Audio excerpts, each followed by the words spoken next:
Hey, what's going on YouTube? Big D here. It's time to review Arrow Season 3, Episode 12, titled Uprising. This is a spoiler review. If you've not seen the episode, go to cw.com/arrow.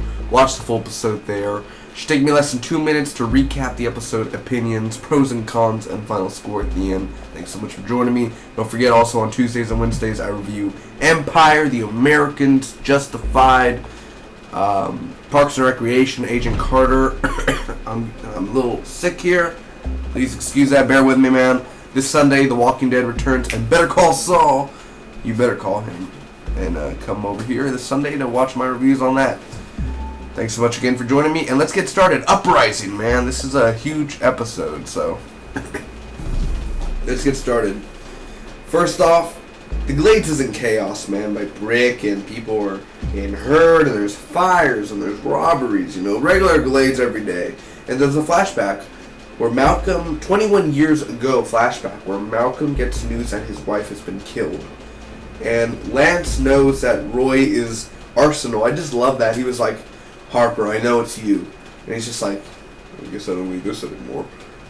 How'd you know? You know, this is like, oh, because we can tell by your chin. Yeah, he can't even tell Oliver Queen is the Arrow. Why? I see you wearing a red hoodie. I think I know it's you. The best, man. I love it. So, Brick killed Malcolm's wife, we found out. And Arsenal and the Black Canary go after Brick. The Dark Archer returns and basically been like, Danny Brickwell, we need to talk. And basically just did all that. Brick escapes. So basically, excuse me, I hate having an itchy throat. Malcolm wants to team up with Team Arrow, man, and Felicity is against it. She's like, no, stop, I don't want to do it. And basically Roy says, we need him. And basically they just refuse, man. They refuse, and there's a flashback where Malcolm kills the guy, and that's an intense, I'll get to that in a little bit.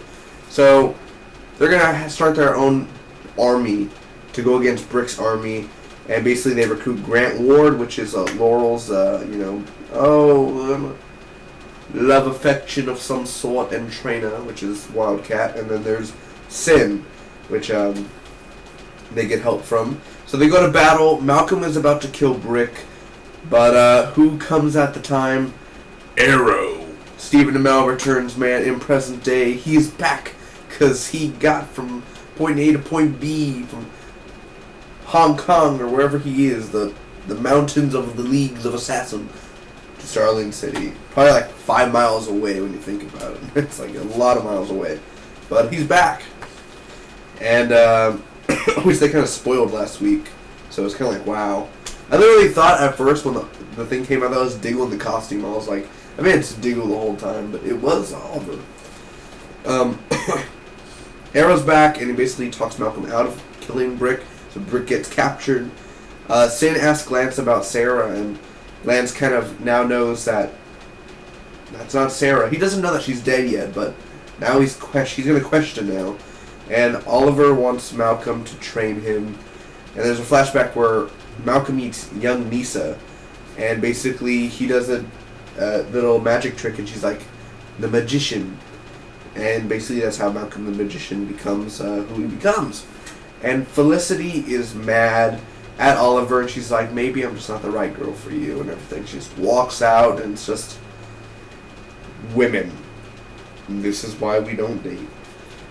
So that's basically how it goes down, man. This is Arrow, and what did I love about it, man? Was this episode worth watching? Was it good? Was it bad? Was it sucky? Was it awesome? Was it great? Was it cool? I don't know. You tell me. So, the cons of this episode. First off, I'm sorry, I'm so sorry. I wish I was better. Brick not dying. Now, I love Vinnie Jones as next as the other person. Vinnie Jones is amazing, especially in Gallivant. But he's a really funny guy, man. But him not dying, I really think Malcolm should have been like, you know what, Oliver? I'm 20 years older than you. Do you want me to give you an ass whooping? Boom, kill Brick. What is Malcolm doing? He's just like, you know what, Oliver? After killing for 20 years, I think I'm going to listen to you since you're 20 years younger than me. Maybe I'll just stop killing. Nope. Boom. shoot him. What are you doing, Malcolm? No. Think about the, You know, you're right, Oliver. Even though I'm training her to become an assassin herself. It's really just like one of those things where it's like, just kill Brick, man. I want to see more of Eddie Jones, but it's time for Brick to take a break. Oliver's return. I wish it could have been more epic. The arrow coming through, I thought he was going to jump into the battle and be like, wah! But except he was like, Malcolm, you have failed this city. and it was like, he didn't say that exactly, but I wish he would have said it. A little bit was slow, 25% of it was slow, and it was really cheesy. Some parts were cheesy. Like that battle, Brick was walking out, it looks like he was going to get in the police car and drive away. All of a sudden, here's Arsenal and Black Canary, and are you telling me the whole time behind the building there was an army waiting? Like, Brick's army was just there, and then they just come out like, there's our cue, we come out. And then they had an army and an army just like a block away from each other. How did they know when the battle was? What? Oh, never mind. And also, the one where he was using the flares and the shotgun, there was a lot of green screen when the Dark Archer came in. And I was like, oh man, that green screen looks horrible. You could tell the outline from Malcolm's head and everything. But now pros. First off, Malcolm. John Barrowman sells it so well, man. It brings the feels and the emotion. I dropped a couple tears tonight. I love the flashbacks. Just, ladies and gentlemen, John Barrowman. Perfect. He stole the show tonight, man. He stole the show. I'm not gonna lie. I love his character, and he brings so much into his character. I love it. The action, we had better action in season 3, but for what we had this episode, the choreography, I think it did good. I think it wasn't bad, and it was enjoyable. But there was no moments where I was like, oh my god, nothing like that. But it was good. Also, I do like the writing, and I like how they brought Grant Ward back for a little cameo, and how they brought Sin back. I really do enjoy those small things, so you gotta enjoy the little things. Also, the quotes, like, hesitation is death. You're not a killer, but I am.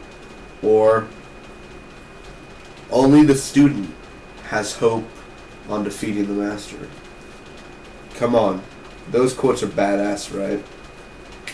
Anyway, I'm going to give this Arrow episode for Uprising an A-. I love, just again, the flashbacks, Malcolm, it's the emotion, the action, Grant coming back, Grant Ward, the cameos, the choreography.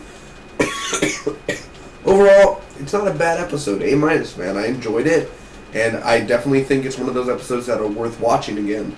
So, I'm definitely excited for next week because Peter Stormman returns. It's better to go. So that's going to be really fun. And can't wait to see it with you guys next week.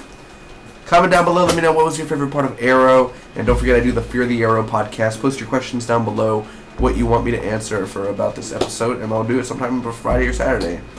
Thanks again. Hope all of you enjoyed. May the spot be with you. Always hit that like button for more Arrow. Hit subscribe. You have failed this city. That's the best I can do, guys.